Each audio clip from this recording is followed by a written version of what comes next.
Assalamualaikum warahmatullahi wabarakatuh. Perkenalkan, nama saya Muhammad Ijal Effendi dari kelas 12 MIPA. Saya dari SMA YPP Petojo. Di sini saya akan menjelaskan tentang gen, DNA, dan kromosom dari subbab materi genetik. Di sini saya sudah menggambar hubungan dari DNA, gen, dan kromosom. Jadi di sini seperti yang digambar, terdapat dua rantai atau yang bisa disebut double helix ya.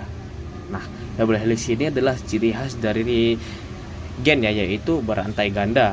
Nah, satu rantai DNA itu adalah kumpulan dari nukleotida.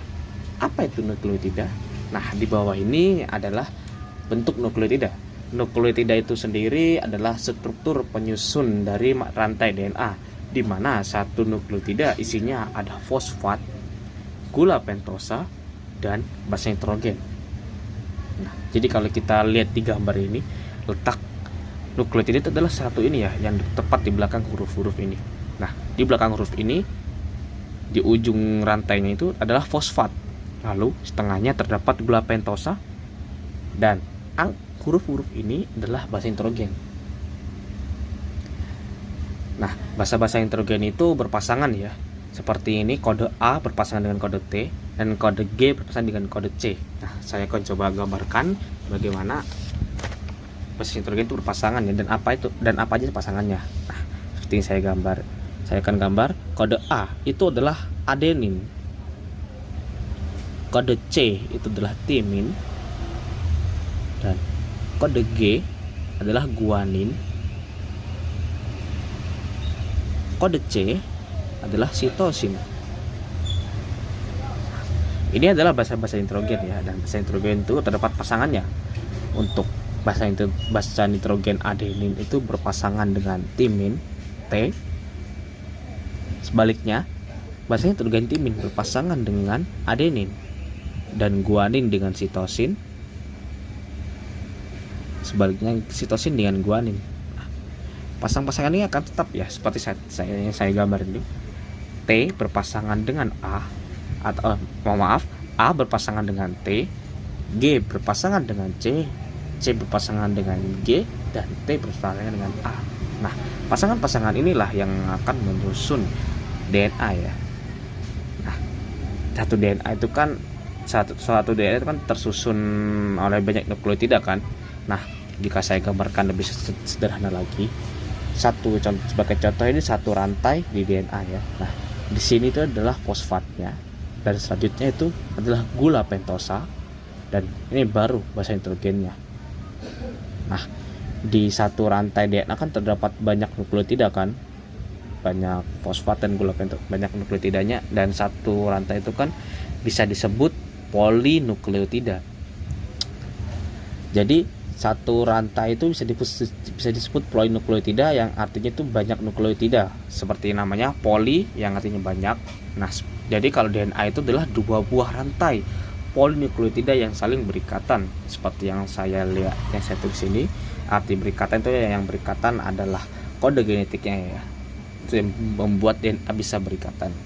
Nah, jadi jadi kita ingat DNA itu adalah dua rantai, di mana satu rantai terdiri dari nukleotida yang seperti saya gambar di sini, dan di dalam rantai itu terdapat fosfat, gula pentosa, dan basa nitrogen. Nah, setelah ini kita bisa lanjut ke bagian gen ya. Gen itu sendiri adalah unit yang mewariskan sifat, seperti yang saya tulis di sini. Gen, unit yang mewariskan sifat. Nah, di mana satu gen itu menyandi satu sifat. Nah, gen itu sebenarnya sandi-sandi atau kode-kode ya. Nah, kode-kode itu kalau dalam DNA itu adalah basa nitrogen, seperti ya tadi adenin, guanin, sitosin. Nah, urutan-urutan basa nitrogen tersebut itu mengkode atau menyandi satu sifat. Itu yang namanya gen. Jadi artinya ada banyak kode gen di dalam DNA, dengan catatan satu gen untuk satu sifat. Nah, seperti ini saya contohkan.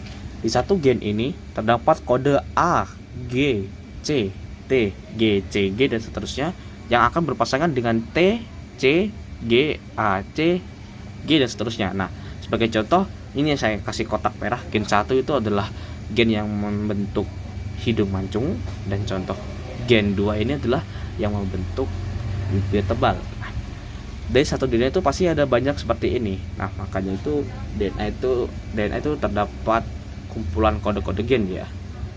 Nah, DNA itu kan panjang ya. Nah, DNA yang panjang itu akan berikatan atau dipadatkan oleh suatu protein yang bernama histon. Proteinnya bernama histon, yang merah-merah ini itu proteinnya. Nah, DNA itu akan mengelilingi atau mengikat histon itu. Nah, setelah berikatan dengan histon, nah satu rangkaian ini akan disebut dengan nukleosom. Nah, nukleosom itu akan tercipta banyak sekali ya, sampai membentuk rangkaian-rangkaian rantai seperti DNA lagi. Nah, rangkaian-rangkaian rantai tersebut itu akan disebut solenoid. Nanti solenoid itu akan mengecil lagi, akan memadat lebih lagi menjadi benang-benang kromatin. Nah, benang-benang kromatin inilah yang menyusun lengan kromatid. Nah, ini jangan sampai kebalik ya. Kromatin itu adalah benang-benang dari kumpulan solenoid. Nah, kumpulan-kumpulan benang kromatin inilah yang akan menyusun lengan kromatid. Nah, di satu kromosom itu terdapat 2 lengan kromatid. Nah, satu lengan kromatid itu adalah kumpulan dari benang-benang kromatin ya. Jadi dalam sini itu adalah benang-benang kromatin. Nah, satu kromosom itu ada 2 lengan kromatid, dan di tengahnya ini adalah lekukan yang disebut sentromer. Nah, untuk lebih memahami kromosom itu ya, kita bisa ambil contoh di sebagai bentuk contoh kromosom itu kita bisa ambil ciki ya. Nah, ciki itu kan dibungkus. Nah, bungkusan itu kita bisa sebut sebagai kromosom. Di dalam bungkusan itu terdapat ciki-ciki itu atau yang kita bisa contohkan sebagai DNA. Nah, di dalam DNA itu terdapat gen-gen yang membuat ciki-ciki itu bisa berasa manis, bisa berasa gurih atau pedas, atau berbentuk lingkaran atau berbentuk yang lain. Nah, itulah fungsi dari kode-kode gen tersebut ya. Nah, kromosom itu terdapat berapa jenisnya. Untuk membedakannya itu biasanya itu dilihat dari letak sentromernya. Nah, untuk yang digambar saya ini adalah kromosom yang letak sentromernya di tengah lengan kromatid ya. Itu disebut kromosom metasentrik. Coba saya gambarkan lebih sederhana lagi. Kromosom metasentrik itu yang sentromernya di tengah-tengah lengan kromatid. Nah, lainnya itu ada lagi kromosom submetasentrik. Itu kromosom yang letak sentromernya itu tidak di tengah, tidak juga di antara ujung dan tengah. Jadi itu sedikit lebih acak tempatnya.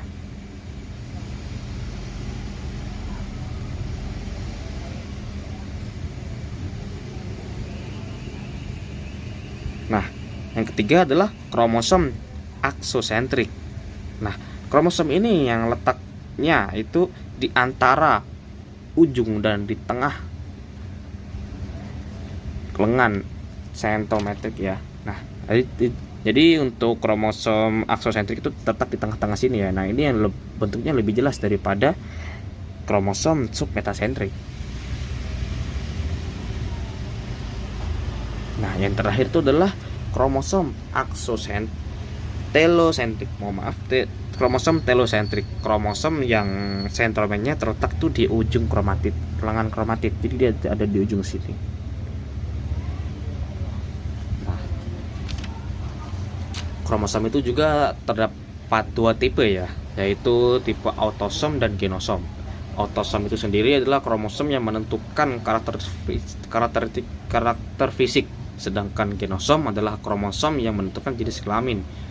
Di dalam tubuh manusia sendiri itu terdapat 23 pasang kromosom, diantaranya itu 22 pasang kromosom autosom dan 1 pasang genosom. Nah, kenapa kromosom berpasangan itu ya kenapa kromosom disebut homolog ya? Karena kromosom itu yang memiliki pasangan dengan panjang, letak sentromer, dan pola pewarnaan yang sama. Itulah kenapa kromosom itu berpasangan ya. Kita bisa bayangkan itu kromosom seperti sepatu di rak sepatu. Nah, jadi sepatu-sepatu itu akan disusun sesuai dengan ukuran, warna, dan bentuk yang sama di rak sepatu itu. Nah, itulah perumpamaan kromosom di tubuh kita ya. Nah, di dalam setiap sel itu pasti terdapat kromosom ya. Dan letak kromosom itu sendiri itu terletak di inti sel. Nah, untuk di sel sperma itu terdapat 22 pasang